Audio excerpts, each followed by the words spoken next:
Gente, esse lugar é maravilhoso. Eu não conhecia, é maravilhoso.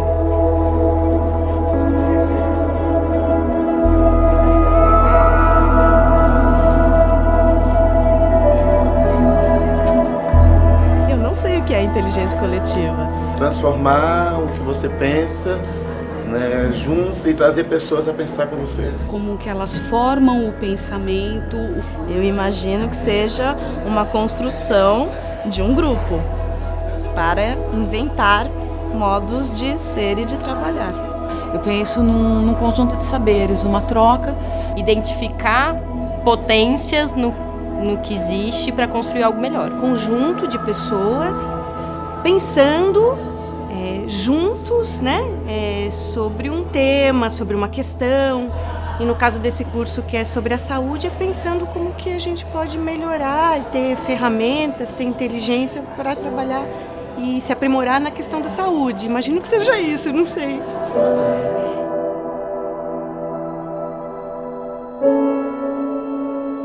Sejam bem-vindos.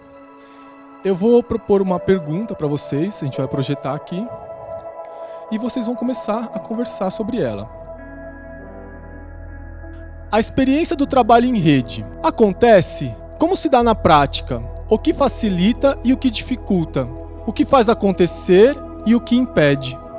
A rede acontece. Assim, isso é um dado posto. O trabalho tem que ser em rede. Isso já não é mais questionável, isso já não é mais negociável.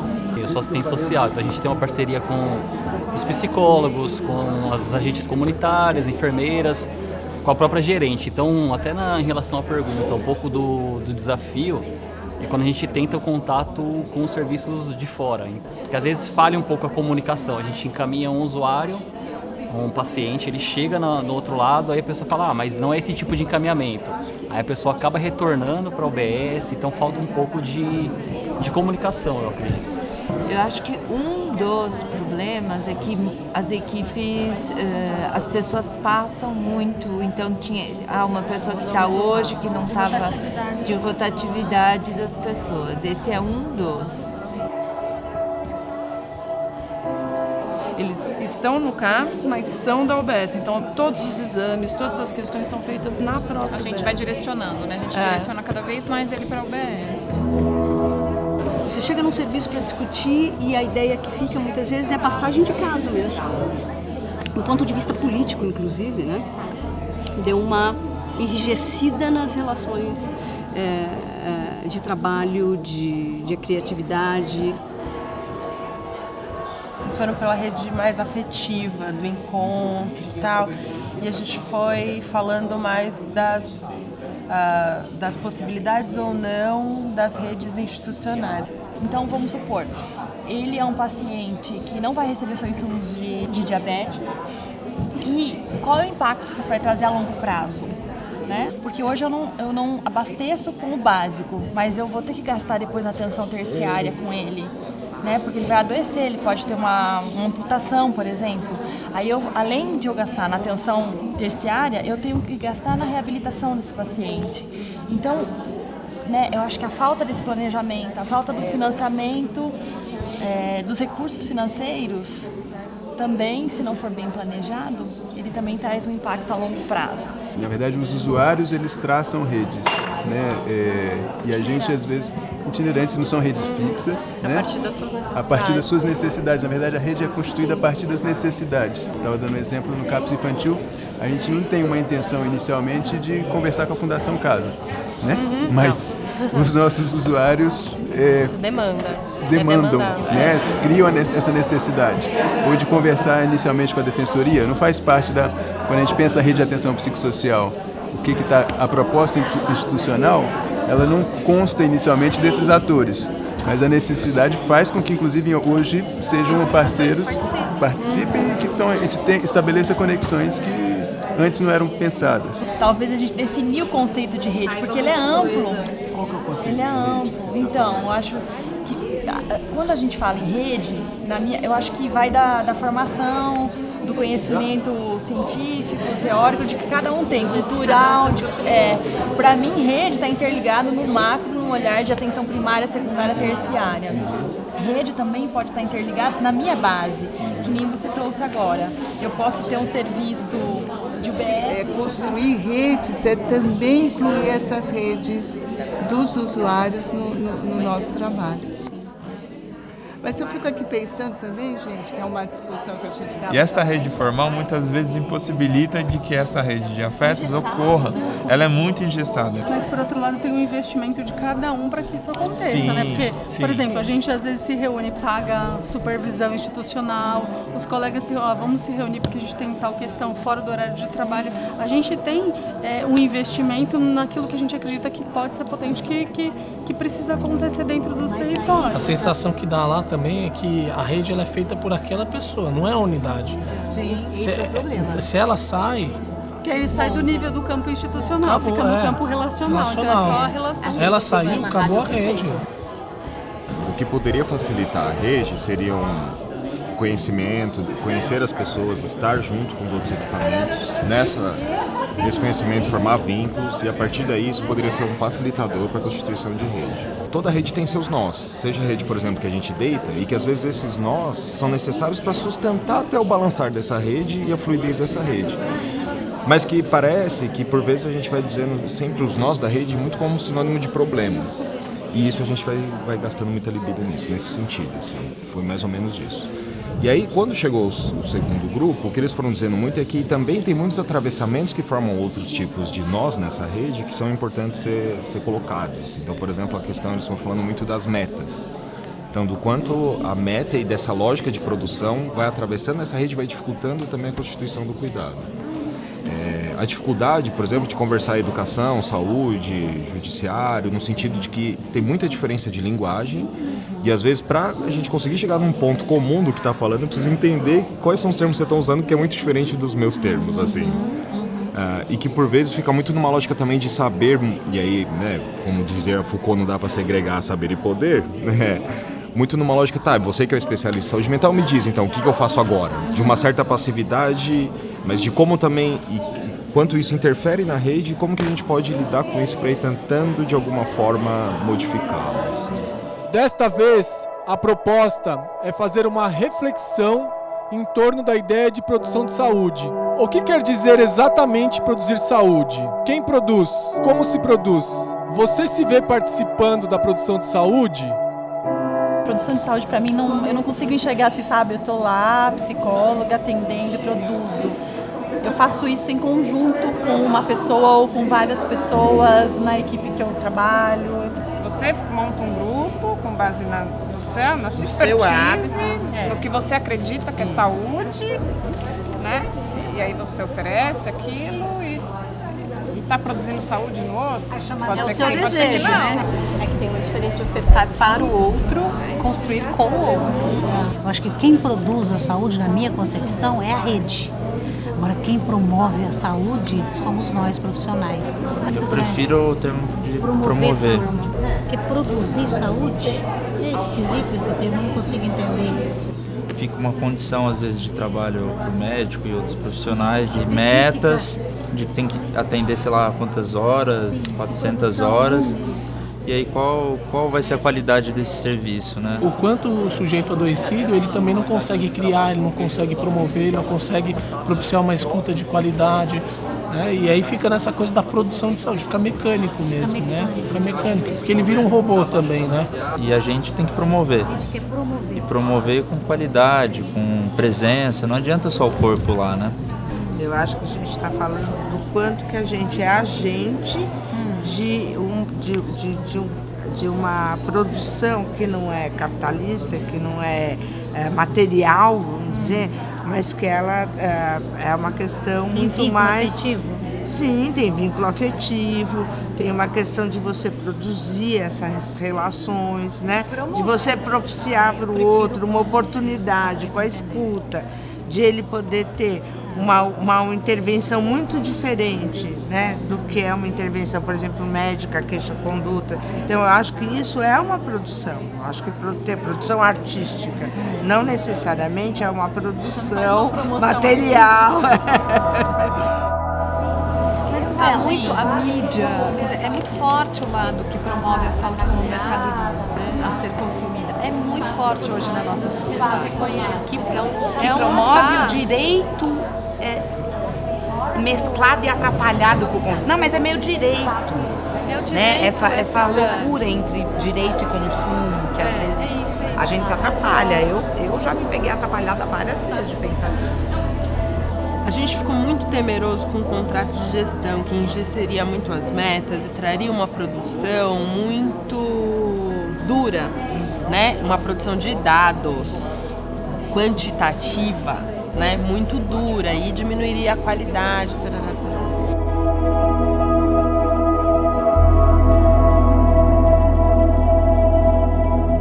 O que o trabalho em rede tem a ver com a produção de saúde?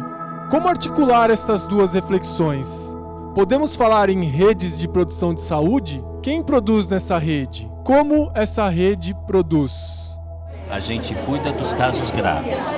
Dos casos graves a gente consegue construir rede, a gente consegue fazer produção de saúde, reabilitação, tudo bem. Mas os casos que ficam ali no limbo, que é a grande maioria.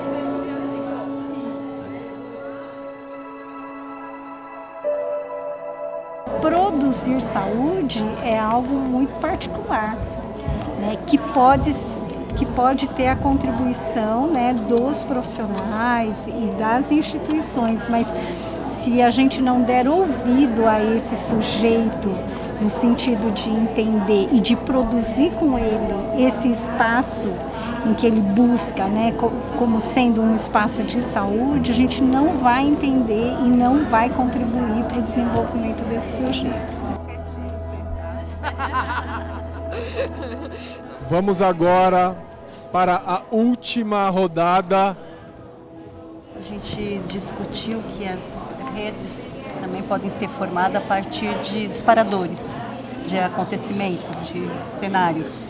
Né? Então, a partir de situações, você constitui, você articula, né, redes para lidar com determinadas situações. Então, as redes podem ser tantas quantas forem necessárias. A rede institucional da saúde, ela pode estar bem estabelecida, mas os pontos que vão ser acionados por aquele usuário, é um pouco disso, vai ser disparado por outro lugar. Porque às vezes a gente faz entre a gente uma rede super boa, bonita, bela, que não funciona. Não funciona, porque o usuário não entende que aquele é o ponto que vai ajudar, ou que... Né, então... Ela te mobiliza, mas se você ficar muito mobilizado também, você também adoece. Você precisa de um pouco de patos para sustentar o idealismo, mas você também não pode mergulhar neles, não você dança. Precisa de equilíbrio do patos. Eu acho que equilíbrio podia ser a palavra para acrescentar. Isso traduz um pouco a saúde, né? Assim, talvez.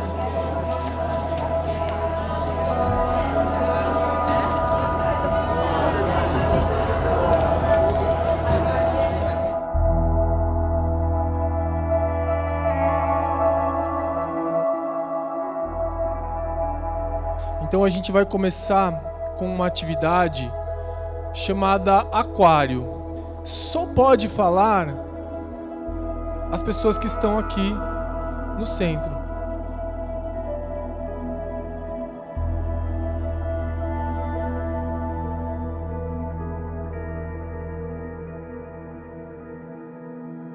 A gente pode começar para esquentar com o que marcou das falas da manhã. Simples assim. Tem uma fala na primeira mesa que eu participei, que me marcou que assim, sem o outro não dá. Falando a gente usou os exemplos do CAPS infantil. Não pretendia fazer rede, fazer uma conexão com a Fundação Casa, mas o usuário me apontou essa necessidade e mesmo que seja conflituosa, né, essa relação, ela em alguns momentos ela vai fortalecer essa conexão que eu tenho com o outro. Então, o outro não só no sentido de concordância, mas também de diferença. O fortalecimento da rede vai dependendo da implicação que existe dos seus participantes e da potência dos arranjos coletivos. Teve uma mesa que eu rodei e que foi falado duas imagens de rede que eu achei interessante. Uma que é o sarrapo, a de pesca, que é a rede que captura. E a outra foi falar da imagem da rede do trapézio, que é a rede que sustenta. Então, que rede de sustentações, né, que a gente está podendo criar? Bom, o que me marcou bastante nas conversas de manhã foi a questão da articulação de rede e pensar no aspecto intersetorial, então não apenas na questão da saúde. Secretaria de Assistência Social, Educação, Trabalho, Cultura, e nesse sentido fazer um trabalho mais qualificado e aproximar as secretarias e os serviços. Me percebi uma diferença de que redes que estávamos falando, né? Então, tanto um conceito mais de níveis de atenção à saúde, redes de atenção à saúde, quanto redes de produção de cuidado, e, nesse sentido, a rede que é traçada pelo próprio usuário e aquela rede que é conectada a partir de um serviço entre os trabalhadores, a partir das necessidades dos usuários, e que também não é a mesma rede em todos os momentos. É uma rede dinâmica que vai se produzindo. Desarticula, rearticula, e simultaneamente, formação em serviço. A produção que, em algum momento, se colocou como essa criação, inclusive da diferença, ela também se pontuou fortemente pela questão do processo, né, aquilo que atravessa, que tem diferentes momentos, mas também muito fortemente pela questão, a palavra que aparecia era meta, né, pela produção fábrica, pela produção que também esvazia, às vezes, inclusive, uma própria potência de saúde, como, né, uma questão de uma produção de vida, e aí a vida ela não é só bem-estar, ela também é atravessada por mal-estares, por sofrimento, isso faz parte da vida, e muitas vezes é esse mal-estar que produz encontro também. Se saúde é algo que se produz, então é produzido também pelo sujeito que está na protagonista disso, né? Então, como ele, a partir das conexões possíveis para ele, dos itinerários, ele vai produzindo saúde. Talvez nós, profissionais da saúde, sejamos os articuladores desses pontos, mais do que os produtores dessa rede. Produzir o protagonismo é produzir saúde. Eu fico pensando assim, quando é que a gente, enquanto profissional de saúde, vai realmente colocar o outro como protagonista? Quando é que a gente vai escutar o que ele está dizendo e tomar como norte aquele território dele, aquela rede que ele faz? A gente sabe falar sobre rede. A gente tem uma produção discursiva abundante sobre rede. E a gente está continuando a falar sobre rede. Mas eu ainda estou sentindo uma conversa desencarnada, sem corpo. Me dá uma sensação da gente estar um pouco também rodeando, entendeu? Experimentando os conceitos, é legal, isso vai produzindo alguma coisa, alguns sentidos, mas eu estou sentindo falta de fogo ainda nessa conversa, assim, demais. O que isso tem a ver com os nossos problemas? Então eu vou trazer um pouco aqui onde essa questão da rede é um problema para o meu corpo, que eu sinto no meu corpo, né? Eu acho muito difícil para mim, pelo menos nesse momento, deixar do lado de fora o que está se passando no país, entendeu? E a gente não incluir nessa conversa. E o que isso tem a ver com essa discussão da rede? Que não vai ser uma discussão que a gente vai fazer numa bolha. Eu entendo quando você diz que a gente perpassou do ponto de vista discursivo, mas ainda está distante de algo mais, né, encarnado. Eu entendo que acho que a gente ainda pode aprofundar, e eu acho que a gente está começando a tatear porque a gente está se conhecendo também, né? E aí, nesse sentido, eu acho que eu estou completamente atravessado pelo que se coloca, né, no sentido macropolítico, porque não acho que está assegurado, mesmo do ponto de vista discursivo, que a gente continue conversando sobre isso. Eu tive uma experiência essa semana que faleceu uma pessoa muito querida, um tio muito querido, uma referência muito querida, e um dos últimos comunistas que estão indo embora. E ele morreu em casa, né? E é um trabalho morrer em casa, né? Que aí ou você procura um médico que cuida dele para poder atestar, ou você vai ter que fazer um boletim de ocorrência, esperar o ML, depois tirar do ML. E esse meu querido Hélio faleceu em casa, e aí a gente quis deixar o velório em casa, que é uma outra questão também. Morava num prédio, você tem que pedir licença para os condomínios, ver a regra do condomínio, se tudo bem você ficar com o morto em casa. Foi tão importante estar perto daquele corpo morto, né? É assim, tudo que exigiu da gente, né? De cada um também poder. E aí eu falei assim, bom, se a gente não tivesse aquela rede de pessoas, né, ali, que fizesse um monte de coisas, né, a gente não poderia estar velando aquele corpo, né, de uma pessoa absolutamente importante nas nossas histórias. E assim, o quanto isso impactou algumas pessoas, né, trouxe discussões, né, e como a gente também, essa proximidade com a morte, né, esse velar o corpo morto perto da gente, na casa da gente, ainda, né, causou uma estranheza. Quase que eu concluiria, pegando essa tua figura limite, né, da morte, e que, pelo jeito, até na morte dele, ele continua a provocar deslocamentos, e aí a gente percebe que isso tem uma força de produção de vida, imediatamente. Nesse momento, eu vejo o tema da rede aparecer de duas formas, até certo ponto, polares, por uma força disruptiva que vem dos acontecimentos, nesse sentido que eu quero dizer, impessoal. Por um lado, um certo temor de que as maiores ameaças que pairam sobre o SUS e essa política pública e todo foi construído, decorra do fato que a gente não fez rede o bastante. Mas, por outro lado, também a sensação, de novo, que clandestinamente ou não, a gente vai ser convocado como nunca a produzir rede. Essa coisa da subversão e da desobediência e do corpo fora de lugar, acho que fiquei com uma sensação hoje, em alguns momentos das mesas, e aqui, de novo, ouvindo vocês, dessa ideia do usuário, que ou está fora da discussão de rede, ou ele é o centro da rede, quase como defensivamente.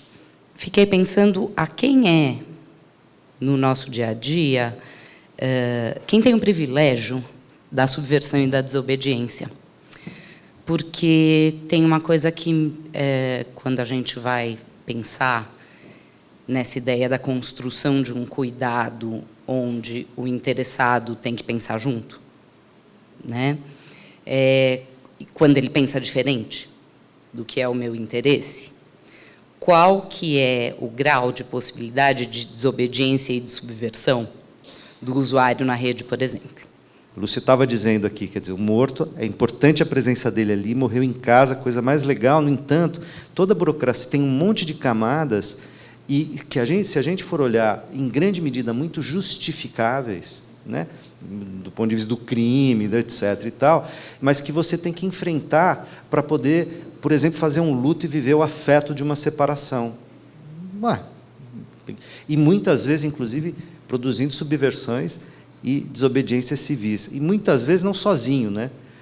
Buscando se acompliciar dos seus colegas médicos, por exemplo, para resolver o problema de arrumar o atestado de óbito e tal, sem precisar fazer boletim de ocorrência, o que é absolutamente legítimo. E eu fico pensando também isso, quer dizer, talvez, e de novo, sem resposta, mas talvez a questão que a tua pergunta me coloca, pelo menos, é uma questão da ordem de um imperativo ético, né?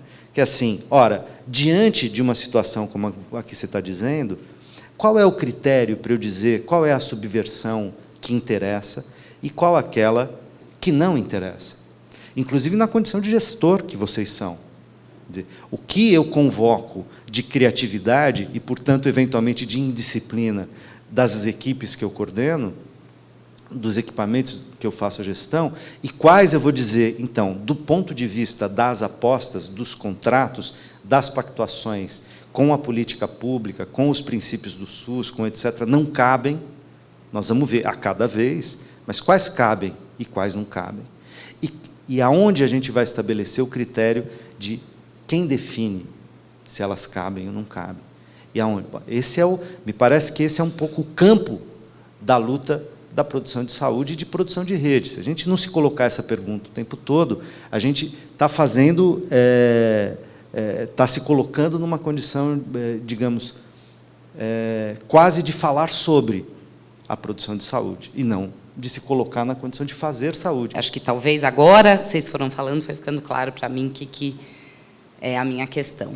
Que para a gente discutir rede e afeto, a gente está falando o tempo inteiro de relações de poder.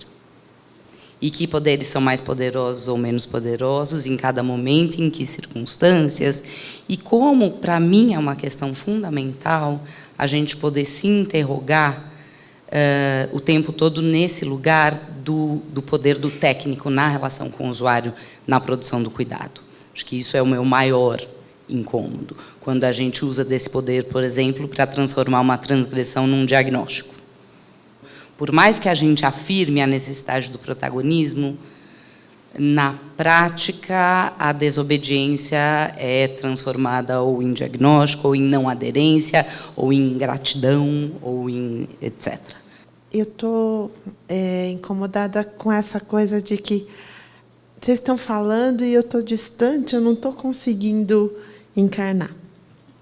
E aí eu fiquei pensando, por quê? O que está rolando aqui que eu não estou conseguindo me apropriar dessa discussão? Essa discussão está chata. Desculpa, mas era o que eu estava sentindo. E aí eu lembrei por que eu vim hoje, né? Quando me ofereceram o curso, eu falei, eu estou precisando. Eu estou precisando resgatar o luto, viver o luto, pensar na morte e falar, tem outras possibilidades de rede, tem outras possibilidades de me articular, de produzir aquilo que eu acredito. É isso. Mas, assim, eu acho que você traz uma questão aí que emociona, né? Que é o que virá, né? E aí eu lembrei de uma frase da Clarice Lispector, que ela fala que em matéria de viver não se chega antes. Né? Então, o que a gente faz com isso? Com essa angústia, que esse momento, né, que a gente está, que está aí, né, dado concreto, né, o país está desse jeito, o mundo, né, as novas gerentes, né, os novos gestores municipais, gestores, não, prefeitos, começam daqui a 2 meses, né, enfim. Encarnou. Eu já sinto que encarnou, mas é uma questão do lugar que você ouve, né? Me veio agora um flashback que só quem estava no outro World Café, que o afeto é a substância da rede.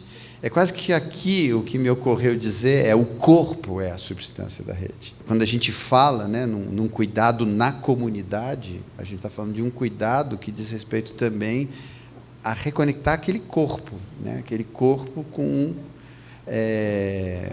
esse mundo das trocas, né? Quando eu penso nessa mudança atual, eu acho que a gente tem uma perspectiva otimista, que é da gente pensar em que dispositivos, em que propostas que a gente consegue tentar lutar para sustentar coisas, mas eu acho que tem outras, e esse é o meu pessimismo, que elas vêm grudar, né, no que a gente também tem convivendo conosco hoje. Práticas autoritárias, que elas convivem, e muitas vezes dentro do mesmo serviço. Então, por exemplo, a questão da redução de danos, ela é um esforço cotidiano, porque às vezes as pessoas falam da redução de danos e tem uma prática manicomial. Então, eu acho que tem setores que a nova política vem colar com muita facilidade, e resistir será difícil, né? Então, eu aposto que a gente tem que pegar os dispositivos e os encontros mais potentes que a gente conseguiu construir e continuar tentando indo através deles.